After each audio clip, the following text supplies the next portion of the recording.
Cari muka ke media Australia, OPM susupkan 2 bule ke markas KKB Papua. Propaganda kemerdekaan. OPM melakukan manuver baru untuk menarik perhatian dunia. Mereka membuka jalan bagi jurnalis asing datang ke Papua. Tujuannya satu, hanya untuk mempropagandakan kemerdekaan. 2 bule Australia menyusup ke Papua. Mereka diam-diam masuk ke markas organisasi Papua Merdeka. Foto 2 jurnalis asing yang berasal dari Australia dirilis antara Pembebasan Nasional Papua Barat, organisasi Papua Merdeka. Lokasi foto yang dirilis TPNPB OPM bersama puluhan militernya itu dirahasiakan. Sementara tujuan kedatangan kedua jurnalis itu diklaim akan mengampanyekan kemerdekaan Papua ke seluruh dunia. Kampanye itu akan dilakukan dengan berbagai cara. Satu di antara jurnalis asing dalam foto tersebut terdapat seorang gadis muda. Dia tampak menggunakan atribut bintang kejora yang merupakan bendera kebesaran bangsa Papua. Juru bicara TPNPB OPM Sebi Sambo mengklaim kedua orang itu berjanji mengadvokasi generasi muda Australia untuk mendukung Papua merdeka.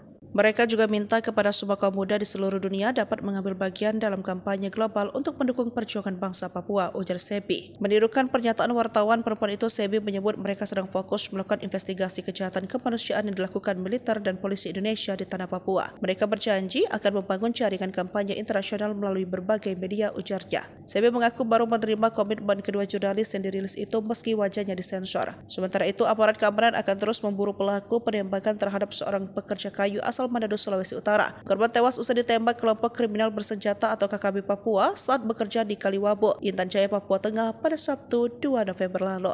Kelompok yang melakukan aksi tersebut dari pimpinan Ado Wanimbo alias Ado. Kepala Satgas Operasi Damai Kartens 2024, Brigjen Pol Faisal Ramdhani menyesalkan terjadinya aksi penembakan warga sipil tersebut. Dia menegaskan bahwa pihaknya terus melakukan upaya pengejaran terhadap KKB Papua, pelaku tindak pidana pembunuhan di area di Kaliwabo, Intan Jaya. Kasatgas Humas Operasi Damai Kartens 2024, Kombes Pol Dr. Bayu Suseno menambahkan, pihaknya menduga KKB Papua Kodam mampu bertanggung jawab atas penembakan ini. Stefan mengalami luka tembak di dada dan kepala serta luka sabetan di kaki. Jenazah korban dievakuasi ke Mimika pada Minggu 3 November 2024.